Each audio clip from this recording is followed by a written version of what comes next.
Welcome to Curito Connects. I'm your host, Jenn, and I've been conversing with friends around the world about life challenges and impactful moments. Conversations on this platform look at answering the questions, how we overcome challenges and how our experiences shape who we are and the work we do today. I hope this work can inspire you on your own personal and individual journey. Let's dive right in.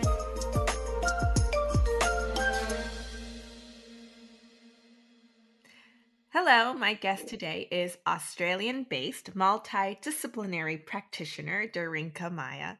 Hi, Darinka, and welcome to Curito Connects. Hey, Jen. Thanks for having me. I always like to share how I meet my guests, and I can't believe how long ago this is, but Darinka and I met back in August 2022 at Soma Byron, where I was attending a retreat and you were offering your service to those of us there. And I got to experience your kahuna massage treatment. I just remember that it was really good, that I felt like I melted on the massage table, but also I really liked your playlist, which you shared with me afterwards, which I will also put in the links below after we finish our conversation today. And I still play your playlist from time to time, actually. So fast forward to 2024. I'm so happy to be chatting with you again and to be able to share space to talk about complex trauma and how your personal experience with this led you on a path of healing, and how you found your way and wish to help more people find insight, clarity, and direction in their life. So without further ado, I will let Darinka introduce herself and share her story with us. Thanks, Jen. Well, it's been definitely a big journey, and I think if my online presence is very much about astrology and body work, and I think the thing about healing work is, the word healing is such a broad concept and idea, and in a way, it's about returning to some degree of wholeness within oneself. And I feel, at least for myself, and also in the communities that I've been in and out of in the healing world or the therapy world, often stems from a desire to heal oneself. There's often some kind of break in somebody's life that disrupts that person to such a degree that you're pulled onto that path of healing. And at least for me, I was naturally drawn in that way, with massage at least, because it was something that just came naturally to me, touch.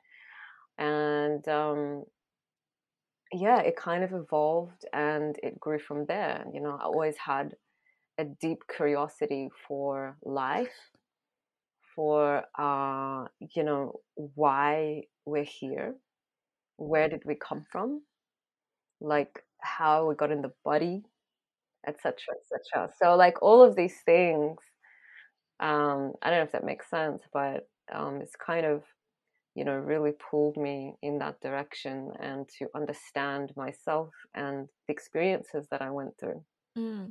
So if we could rewind further back to, Mm, younger Darinka, mm, if you were to think back to your early days, and you mentioned you were very drawn by touch. So touch as a healing modality, you were drawn to massage. That was kind of like mm, your step one. mm, What incidences in your life mm, did you realize that the sense of touch was your comfort zone, like you felt very safe? Uh, mm, or maybe it's the reverse. mm, And then from there, what incident occurred that kickstarted your journey uh, mm, of, we will put brackets around it, healing? mm, mm, What mm, made mm, you mm, start this journey of, why this, why that? I feel out of alignment. You were mm, seeking mm, answers. I know that was mm, a two-part mm, question, mm, but mm, mm. Well, I mean, the long and the short of it was, my early life definitely was quite complicated, and my mother passed away when I was 7 months old, and she had leukemia while she was pregnant with me, and she did know that. And so she knew that it was most likely that she was given a 2 year um, prognosis, I think is the word, and so she passed away actually in India, 7 months after. So I pretty much, my dad raised me, and he was a lot older than my mom, and I don't think he really planned to be a father.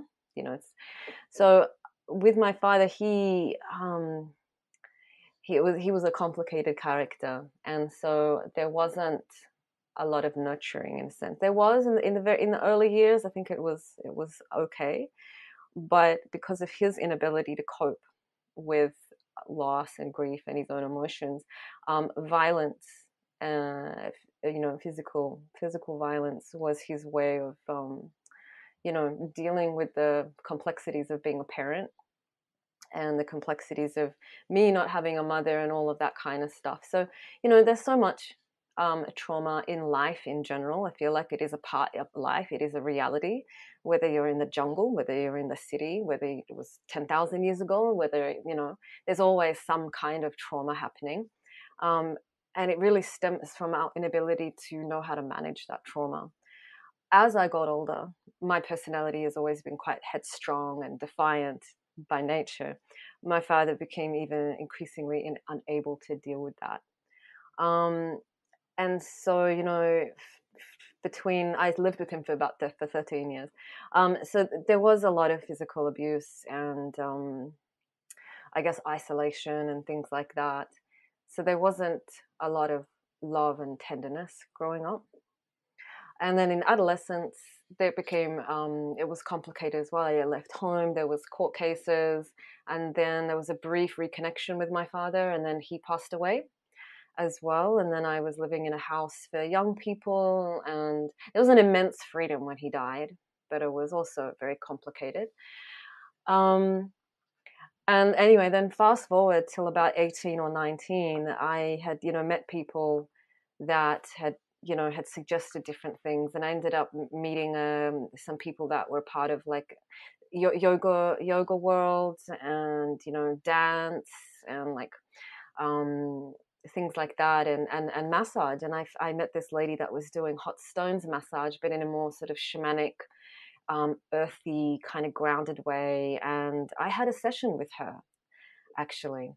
I think at that point I had met this lady who was doing a lot of hypnotherapy with me and a lot of like affirmations and like guided visualization. So I was sitting, going on these journeys and sitting with my mom and my dad and doing a lot of that kind of healing work. And then I met this woman doing the massage. And I remember going into her room. It was like a womb. And there was like slow drum music playing, like a heartbeat, the smells, the oils, and I remember just fully just being on that table and being nurtured and being, I felt so loved and cared for. And it was a complete opposite to what I had experienced, which is if I describe it, I always felt like a Mowgli, like this wild jungle kid that just kept running into trouble and hitting my head up against things and lacking social skills and in not knowing how to connect with people just because of growing up with dad was like he really isolated me from Mm. other people, so they didn't develop those things, so it was difficult. So when I went into that space, in today's trauma language, my nervous system was able to feel safety. And, I did that quite a bit and I was crying and I was releasing and I was just having these things. And of course, I decided to learn it because I thought, oh, wow, I would love to be able to give that to people. But I knew at 19 that I was far too immature to be able to hold space. But then, yeah, throughout my 20s, actually, in my early 20s, I met a beautiful woman, a friend of mine who recently passed away, actually, Mary Jean. And she was from New York. So she had this broad, Brooklyn, New York accent. And she said, look, if you ever want to learn massage, go up to Noosa, go to Meadows Institute and learn Kahuna massage. Mm-hmm. So I did. And that form of therapy was the a specific set of courses which really involved a lot of personal development. So you're really facing your own shadows, you're dealing with limitations in the body. It's like healer, heal thyself. Everyone's broken in some way. So it's about being able to deal with your own shadow, deal with your own anger, deal with your own madness, with your own grief. Sit there, witness that, see that, be in a group with people, witness other people. So I did that for a while. And that was really the main, I guess that's the long and the short of what kind of brought me into massage and with touch. And I think touch is the one of the most primary ways that we can soothe our nervous systems. Mm. And I think that's really one of the major issues with any kind of trauma is that your nervous system is out of whack. Mm. And I know for me, just like that's why people get massaged so much.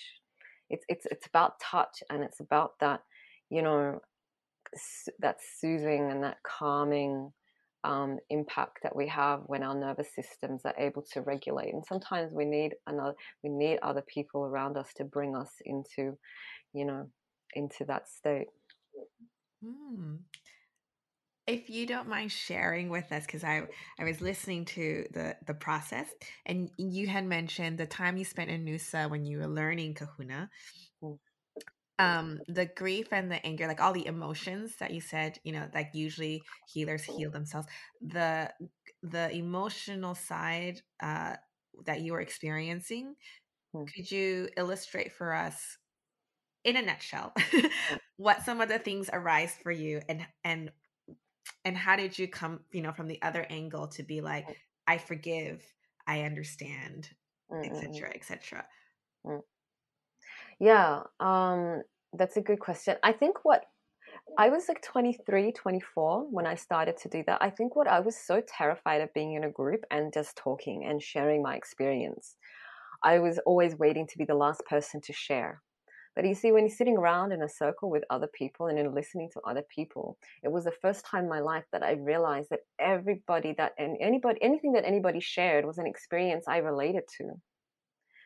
Somebody's wife had died.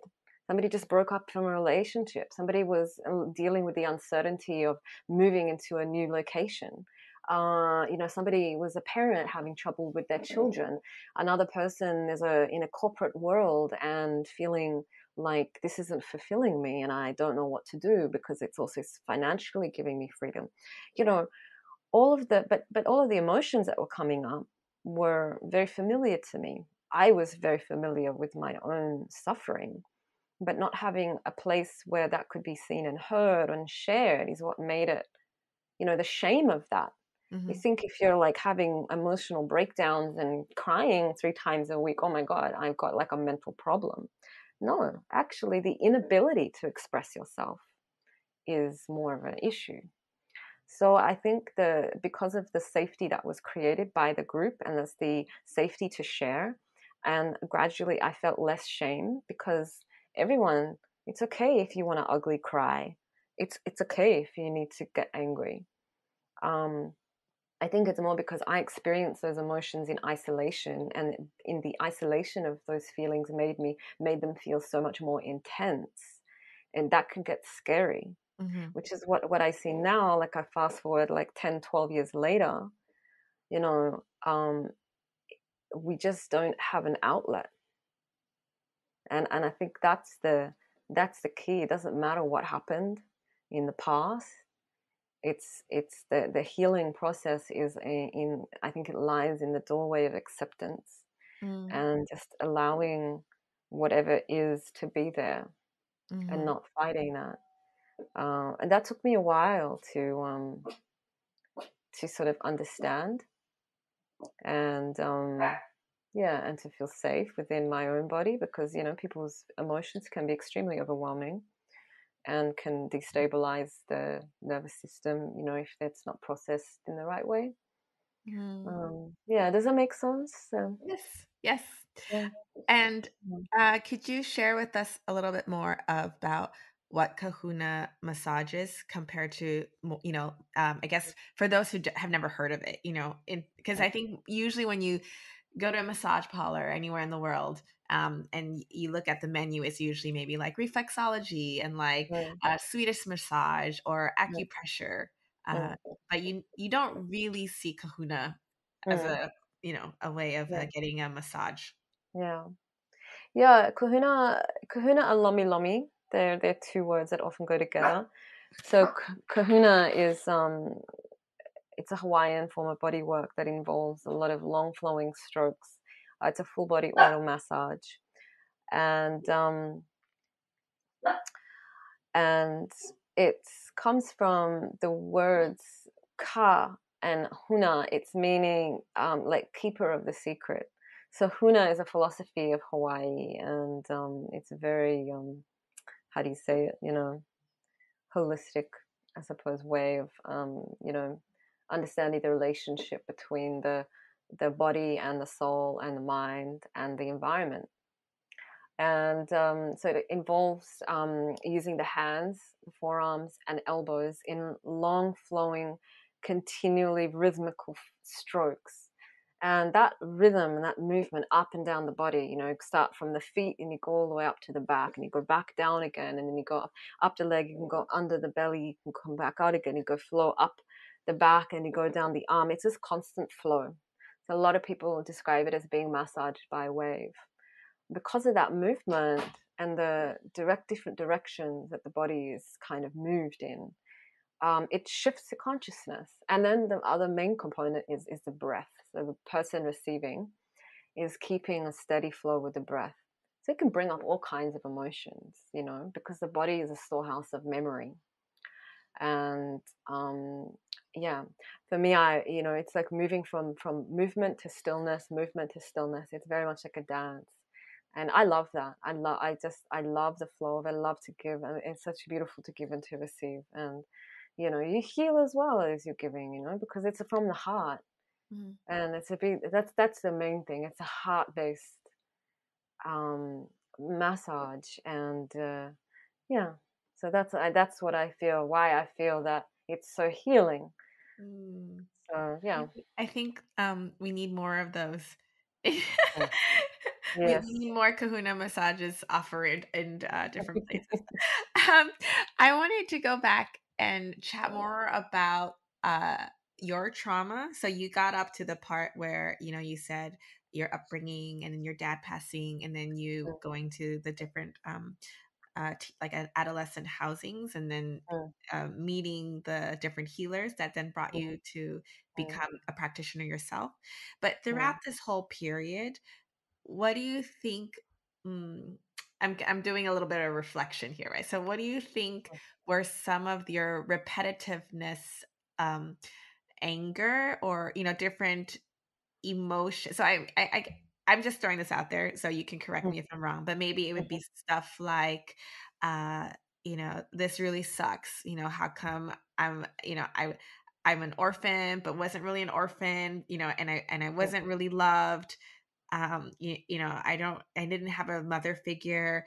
I didn't mm, have like a family unit that mm, like that others you see on mm, TV or in books you read had. mm, mm, Was there a longing for that? Like, how come I'm not normal? Like, I don't go to mm, like regular school like everybody else, and had mm, grandparents around and had mm, siblings, mm, and then from that point, having all that, then releasing all that energy, mm, and then going like, okay, well, this is who I am. mm, uh, you know, I'm funny. I mm, have all these qualities, um, to then navigate the world, mm, right? So in a mm, lost state, then healed, then how did you figure out like, okay, well, these are the things I like to do, and these are the things I want to help others, right? mm, That's a great question. Thank you. I think it's really been in my 30s that because I've settled and slowed down a bit more. Because in my 20s, I actually spent a lot of time traveling. So in my life, I visited about 36 countries. And I think the big thing was in my early years, I couldn't handle conflict. I was so terrified. So it would create enormous amount of fear and anxiety for me that I would run because I struggled, of course, with self confidence, and I really, in a deep way, so I personalize everything so intensely. And with my father, he was so verbally abusive as well, and not never forgiving. He was very, very harsh. And so that thing of always wanting to please was there, but so much of that was unconscious. And I think that's the thing about having the space from family and other people can be really helpful to be able to sort of digest. But it takes such a long time. I didn't have an identity growing up. For 13 years, it was about pleasing my father, really. I was so wrapped up with him, and I was very scared of him, actually. So it took a lot to leave him at 13. I had help, um, and I had been sort of planning it for a while, but I had this friend's family. They helped me leave that day, and I managed to go with them. Um, and then I didn't see him or speak to my father for 2 years. So I think the biggest challenge really was about interpersonal relationships and having the skills to navigate how to listen to people, how to show respect, just basic things. So very self-centered reality, which alienates people. They don't know why you're like that. They don't understand. They don't understand the deep insecurities. And I see this now in people, and I think I'm probably have a lot more compassion for that kind of behavior in people because I recognize the roots of that. You know, it's not that I'm necessarily going to tolerate it all the time. Or, I mean, tolerate it or make excuses, but I'm not going to blame that person and say, oh well, they're just selfish people and they're just terrible. It's like I have to understand that there are deficits in people's development. It's not their fault. So I have friends of all age groups, and it's been a blessing of mine that I've had people be very strong and firm with me and say, Darinka, look, you're being really selfish right now, or you're not listening to me, you know. And it's humiliating. I think that's the hard thing as well. You just have to go through and learn. So, I've got books on how to listen better, how to communicate better, how to, and I think these things is an ongoing process. And I think it doesn't matter what is your trauma. It's more about just making whatever is unconscious conscious. That Mm. to me is the process, because people come from perfect families. They go to college, they have normal things, they go commit suicide, or they end up completely avoiding whatever bad feeling is inside of them and become alcoholics, or just distracting themselves with like endless things, and then they get to 50 and then they have a breakdown because they've never known how to cope or deal with their reality. So it's just like, yeah, I think it's more about just fine tuning those relational skills. And look, in my 20s I didn't care about those things about family. I felt like I was still discovering myself so much. you know I didn't really have a childhood, and yes, like adolescence was more about survival and desire to be accepted, and say in my 20s. And so in my 30s now it's more like, oh, as I learn more about life, and you get to see like the nuances of what a family is, about what it would be like to fight with siblings, or what it would be like to have a mother, or to have someone cook for you, or you know treat you with tenderness, or make an effort to come to a school thing, or correct you because you did something not great, but not make you feel terrible about it. And you know and again, like we don't have to have overtly abusive parents to have that kind of trauma. People get like treated badly, no matter, in all kinds of situations. um so it's just more like just having more compassion, Mhm. for those experiences, and also being really mindful not to get stuck in a victim thing. I think that's easy for anyone to do. We think, oh, if only I had this, or because we Mm. forget to look at all the amazing blessings that are there. Mhm. um so yeah, I feel like I've come to terms with a lot of that and really understand. And and I've had an amazing therapist for a few years as well, who really helped me navigate um the relational gaps that I've had. And he uses a beautiful word called the legacy of trauma. You know, there are just some things that are just going to be as a result of not having certain things. And I think the hardest thing is no one's going to know. Majority of people are not going to know that about you. So I think anybody that's listening to this and has had trauma or big experiences or experienced quite extreme abuse and violence or felt really deeply disempowered in some way, the hardest thing is that not everyone is gonna even care. They're not necessarily gonna know, nor is it their responsibility. Mm. And it is heavy to carry that, but you have to really show up for yourself. Mm. And I think when you experience a lot of trauma, you know, it just changes you. Like anybody that's been in a war zone or been in any kind of domestic violence situation, it separates you from people who haven't had that, you know. And people are going to quit on you. They're going to leave. They're not going to be able to cope or whatever. Mm. And you have to make sure you don't quit on yourself. So that's the hard. I think for me, that's the hard thing, is becoming, even being so deeply your own best friend slash parent slash ideal parent. Because even if you had parents, how many people have just been constantly criticized by their mom or their dad and never been good enough? You Mm. know, they go to school and they get great grades, but it's still not enough. You know, there's always something. So it's about deep, I think, like these things is deeply inhabiting yourself, becoming deeply your best friend, really sitting with yourself, being with yourself, getting to know yourself. Loving means accepting all of the shadows and all of the confusion that's inside, just like we would ideally want a parent to do, Yeah. you know? Mm-hmm. Mm, That was very deep. I'm still like digesting because I feel like you said a lot of very, very good points. And it's not, like you said earlier, it's not just for individuals who've experienced trauma, because at the end of the day, what you said towards the end about just really deeply rooting and loving yourself, mm, like that's the fundamental part, right? mm, And so mm, I wanted to bring us a little bit more forward. So mm, after your time at NUSA, learning Kahuna, because you offer other modalities right mm, now as a professional healer, if I may call you that.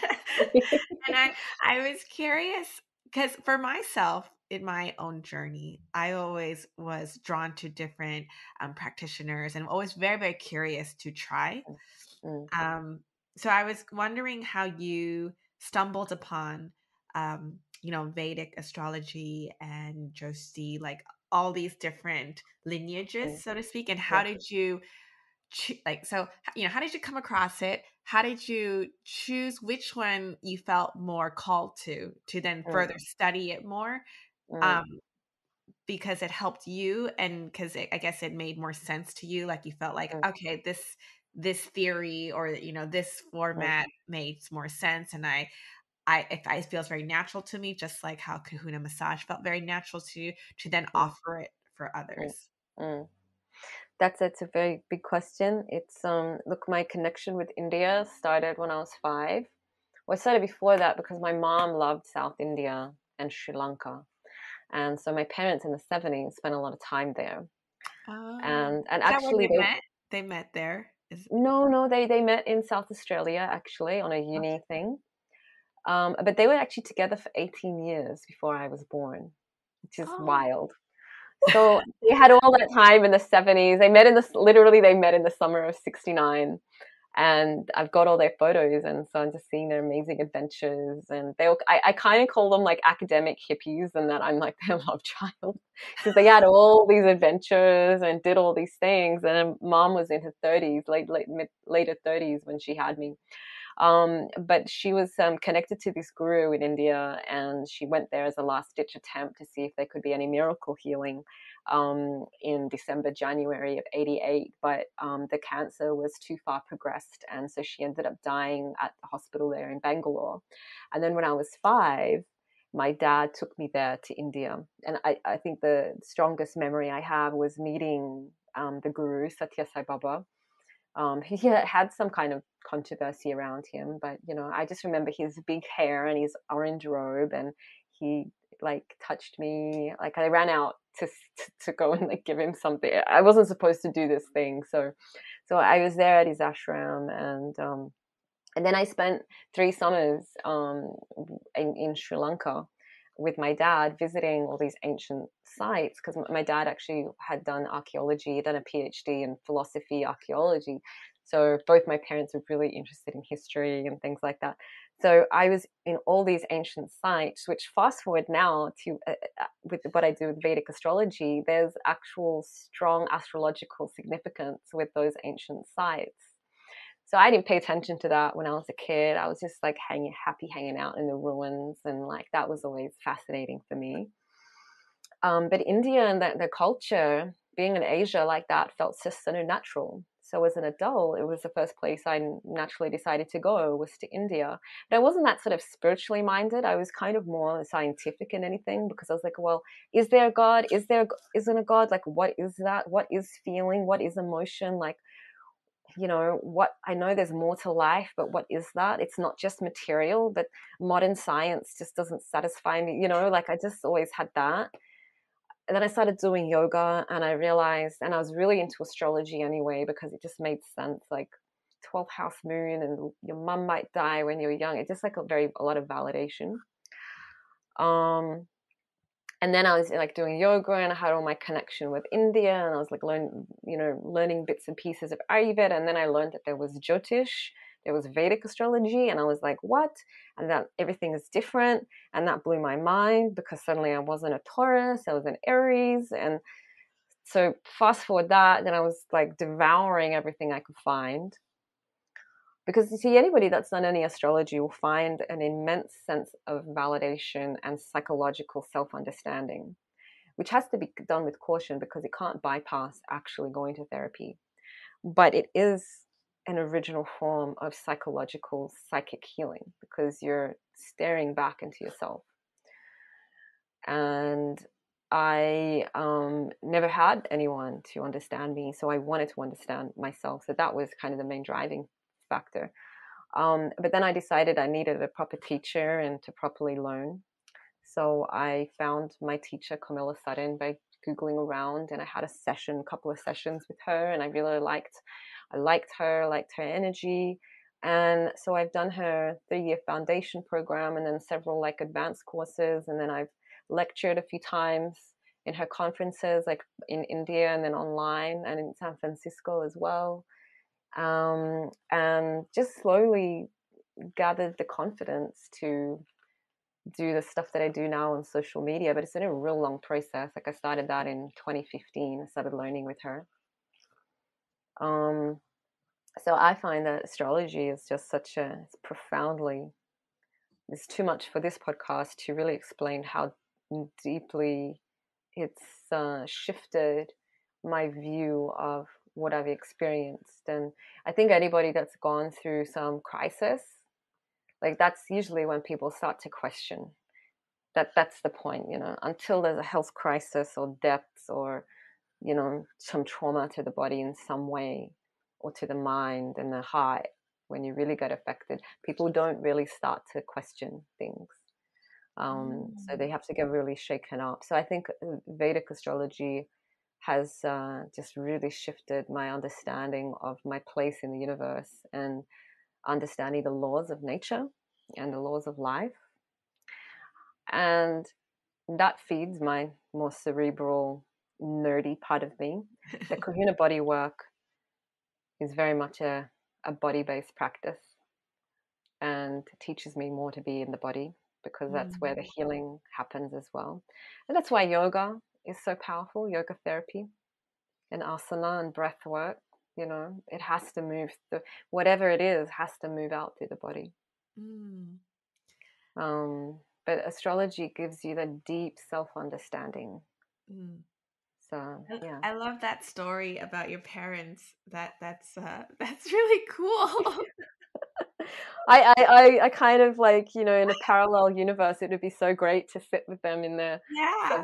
70s now and be like, What was it like being in the 70s? You two being you academic hippies. What is this photo? Explain this, you know? Like, what were you guys doing, you know?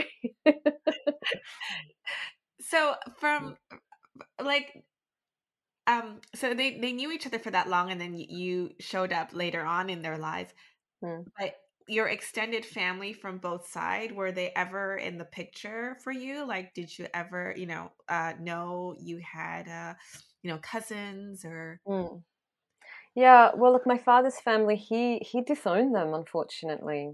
My father was, I guess, special in some ways. Like, you know, he was very particular in his mind, and I don't want to use labels, but you know, he was a difficult personality from what I've heard and what I've experienced. So he kind of, yeah, he just sort of cut himself off from the family. So I didn't know anyone. I never met anybody. He never told. He was extremely secretive, so he never told me anything about. I didn't even know how old he was.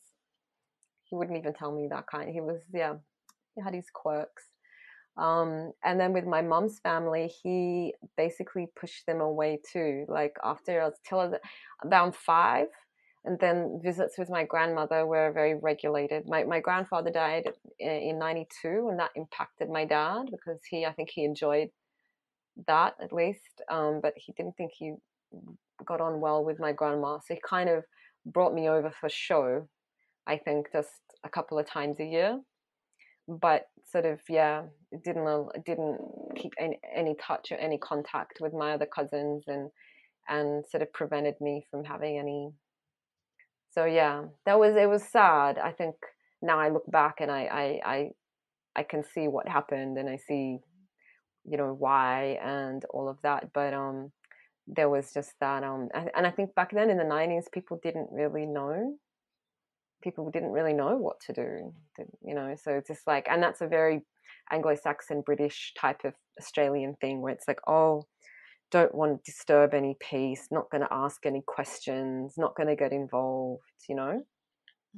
And my Mm. dad was quite controlling in his way, so he kept a certain front about things. So yeah, I didn't. I think as I've, you know, really learned to inhabit myself and feel more comfortable in myself and slow down and learned how to relate more with the world. Um, I think, yeah, I've been, you know, connecting more. And of course, being here now with my grandma and being the adult. I wonder how many millennials really feel like they're an adult. Like, look, I'm doing all the adult things, but I'm an imposter. So I think that's good, you know, to understand. Like, and it's my mom's mom, so that's also, you know, to understand and see parts of my mom in her, I guess. Yeah, Yeah. do you, now that you are, I guess, reconnected with your maternal grandmother, Mm, and maybe your aunts and uncles from your mom's side, and that mm, side of the family, is that, I mean, that was also another part of your healing. Have you been able to converse with them, mm, to understand who your mom was since you were mm, so young, mm, just 7 months old? mm. Yeah, I think, well, my aunties didn't really know my mom that well because they were a few years younger, and then mom just was a free spirit. She wanted to get out of the house. Like but I definitely, you know, have learned so much about my mom from my grandma, and I've got lots of, you know, photos and just understanding little bits of information here and there, and also just learning about the family. And you know, I think in it's my life, I've always felt like this kind of leaf that's just been floating around. I think the biggest struggle that I've had, well, the second biggest struggle was like not really knowing what am I supposed to do with life. What am I supposed to do as a person? Like, oh, I'm just going to do this job, but what for? For money. Okay. Well, what next? Why? I struggled with that real deep sense of purpose. And not having family, I didn't have a sense of family, of really what family actually meant in a felt sense. Not until probably 30, you know, my late, you know, middle 30s, where I was like, oh, family feels like this. This Mm. is what it means psychologically. That's what support feels like. Oh, when you're sick, people take care of you, people do things for you. You know, I mostly I mean, I was cooking for myself since I was about 8 years old. So I was mostly doing all of those things. If I was sick, I either hid it, or if I like hurt myself, I would just fix myself.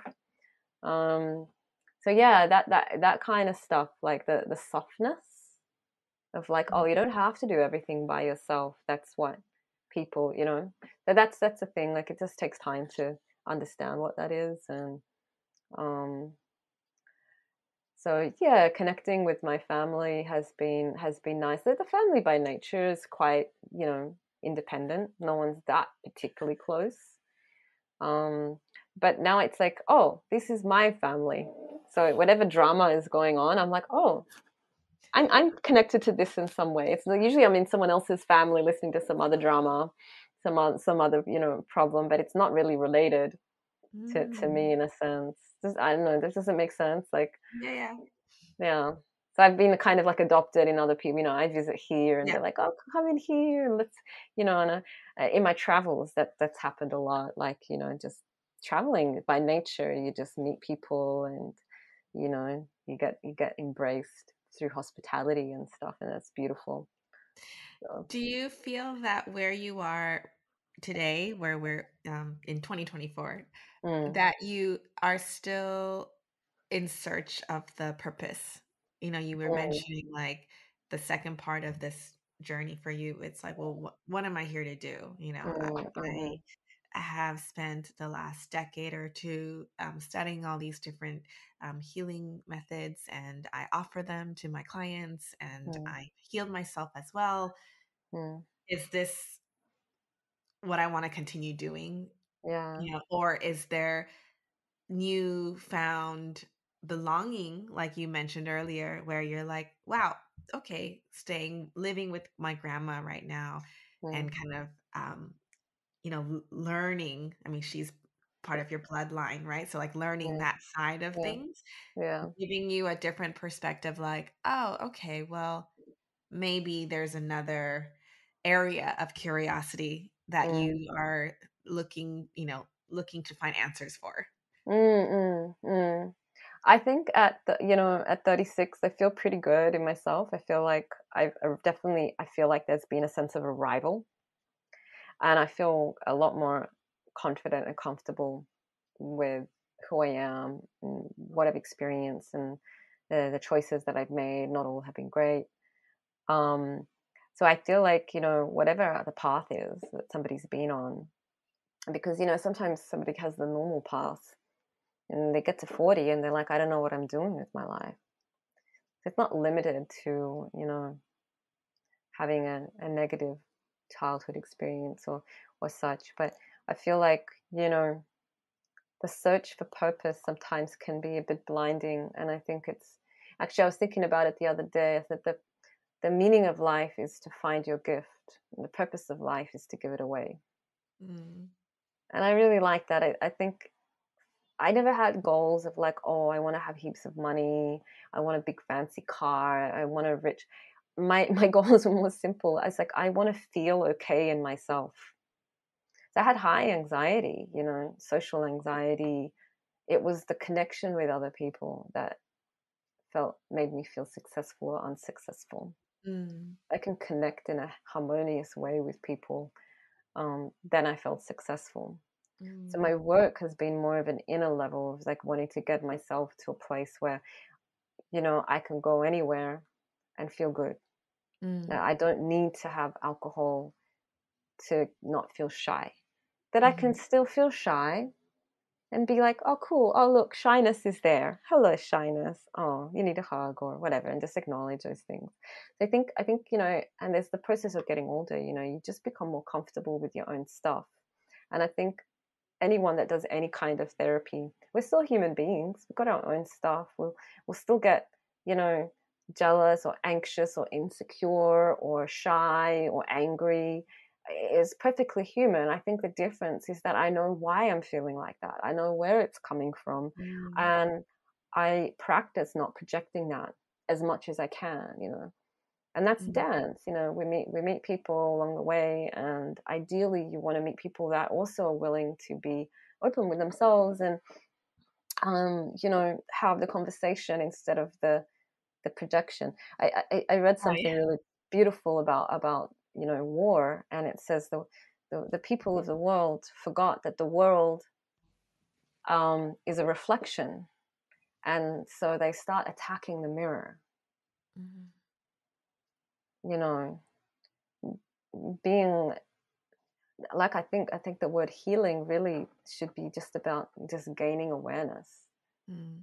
We don't it doesn't matter what kind of pain caused the you know the personality trait or whatever. It's more about how are you dealing with that.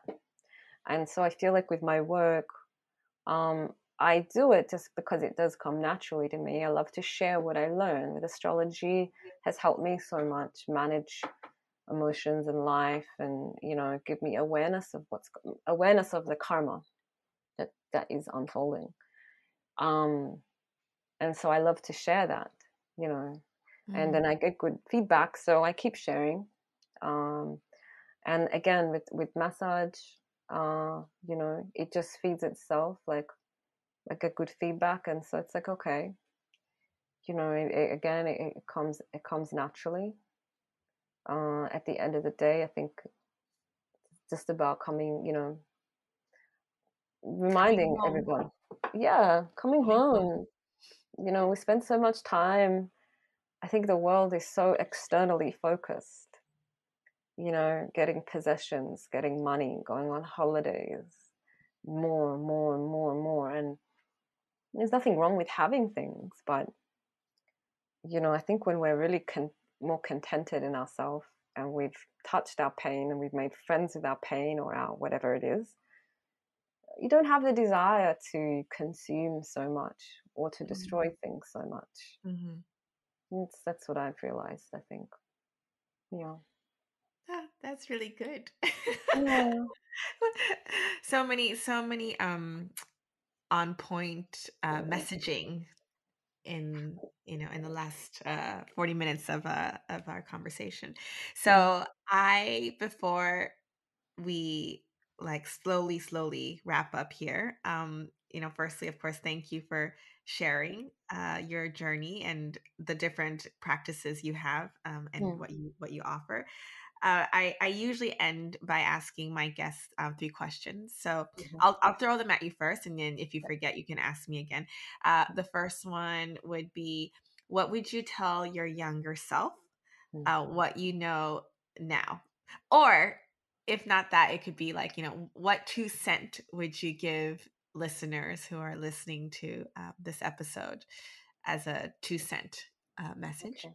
The second one is, what books or mentors or resources that have really helped you along the way. And it could also be podcast or whatever Yeah. it is that you seek, that has really helped you, that you tend to refer other people to, that Yeah. you're like, you chatting with someone and you're like, oh, read this book. Like, it Yeah. was transformational for me. Yeah. Um, and what was my third one? I'm starting to blink now. Let's go with those two first. Okay. So first message to my younger self: Yes, message to your younger self. take a deep breath. Slow down. Just slow down. It's gonna be okay. You Mm. know. I think that's that moving too fast. You know, Yeah, just slow down and breathe. it's true. Sounds so simple, but it's actually quite hard. It's hard. I think that I had a new client recently that came for a massage, and we had a beautiful half an hour conversation after the session, and we were sort of talking about technology and the inability to wait, Mm, the inability to be still, and you know one of the major reasons why there's so much illness um, is well, the word dis-ease means dis-ease, not at ease. mm, When do we actually just stop and do nothing? Sit under a tree for a while, then get back to work. We don't do it like that anymore. We don't stop. We don't have stillness. So, it's not natural. So this constant go, go, go, go. As a collective, we're doing it. going faster and faster. And our breath shortens. It stays up in the chest. You know, everything speeds up. Anxiety cannot exist when there's full body breathing. Mm. So yeah, there's that. And the second one was message to the other people. Oh, that was like if you it was One or the other. one of the yeah. But if you Uh-huh. have a 2 cent for other people, that's not No, take it easy and breathe, go slow. I think it's that. I start off by connecting with the breath when I do massage, taking some deep belly breaths. Yeah. The And second one was resources, like books yes. or yeah. Yes, resources. Well, I think I was like 23, and one of the first books that really deeply inspired me was Paulo Coelho, and he wrote The Alchemist. And I really loved that book. I'm a traveler at heart. I feel like I'm an adventure person. Like I'm always up for an adventure. Um, Really, like you pack your bag and we're leaving at midnight. Okay, I'm coming. So I love anything that is about journeys and, just pack a bag and it's you in the road. And I love that metaphor for life, because you're really alone actually in the world. And that can be scary for some people, but it's actually incredibly liberating, Mm. you know. So I love that Alchemist and all the metaphors in there about the journey of life, the spiritual journey, and the people that you meet, and the Camino. It's about walking on the El Camino, the sacred Mhm. road in Spain. Have you done No, definitely on my list. it? Have you done it? No, also on my list. But I love that. I feel like I really resonate so deeply with that traveler, being the backpacker traveler and buying one-way tickets. So that was amazing. It inspired me so deeply. Um, Other books. Gosh, I love one of my other than Camilla Sutton, who has written such amazing books on astrology. If anybody's interested to learn, is Dr. Robert Svoboda. I love the way that he expresses himself. He's so grounded and real, and his book The Greatness of Saturn is profound, and also his Agora series. So if you like going a bit deep, and The Power of Vulnerability by Brené Brown. So I think my last question for you is what's the messaging for 2024 Mm-hmm. in the astrology world? In the astrology world, look, 2024 is an 8 year, which comes under the vibration of Saturn. 2023 was a 7 year, which comes under the vibration of Ketu, the south node of the moon. So that was all, and Ketu was in Libra, so it was all about relationships in the past and spirituality and moksha and letting go of a lot of things. It was a very dismantling year in many ways. Saturn is a year of karma. Saturn 2024. It's a year of karma. It's there is also a Uranus Jupiter conjunction in Taurus. So Jupiter is moving into Taurus this year, which is going to be, we'll feel that shift on the 1st of May. But the Jupiter Uranus conjunction is going to be quite powerful. Uranus is the great awakener. So there is going to be some great awakening, some great insights, on a very expansive level, because Jupiter is a planet of, expands whatever it touches. It's also about, knowledge and wisdom. But Uranus is about shocks, you know. So there can be shocking insights, revelations, awakenings. Um, yeah, I think It sounds exciting. it is exciting. It is exciting. Saturn is the karma. There's a lot of karmic um, we'll be getting our karma in a way. So say you're somebody that's generally doing the right thing, relatively honest, being all right, good to people, keeping a simple life, working hard, then a lot of, the sad you'll get what you reap this year. But say you're somebody that's, you know, little bit lies here, cutting corners here, not quite doing the right thing, not honoring your body, then this year also you'll have to experience the results of that too. So there's going to be that. But look, ultimately, Saturn is a planet of money, success, power, business. So it's a good time to really get plans in order, to really think about goals. And Saturn is about structure. So it can be really assessing the deep structures of our life, whether that's a spiritual structure, whether it's about housing, financial, the solid bones of what supports our reality. Mm. I like that as our conclusion here. It's a nice one, It's yes. a nice one. It really wrapped it up very nicely. Mm. So I don't have any other questions for you, and I'm so grateful for your time, and thank you again for sharing. I don't know if you wanted to add anything to our conversation before we bid farewell. No, I feel like I've talked a lot, and thanks to the listeners who are still listening, I guess. And thank you to you, Jen, for creating this space and asking questions and inviting me here. And yeah, it's been a pleasure. Oh, thank you too. So I will put all the links in the episode resources link below so people can follow you. Yeah, And you're so kind to offer 10% for anyone who wants to reach out to get a massage or do a reading with you. yeah. So all that information will be there. And everyone have a great 2024. I think this is a good year. Amazing. Thank you. Thank you, Jen. That's all we have time for today. Thank you for listening to Curito Connects. For more Connects content, collaborations, and discoveries set to inspire you on your own individual journey, please head to our website at www.curito.co. Until next time, stay inspired and thank you for joining us at Curito Connects.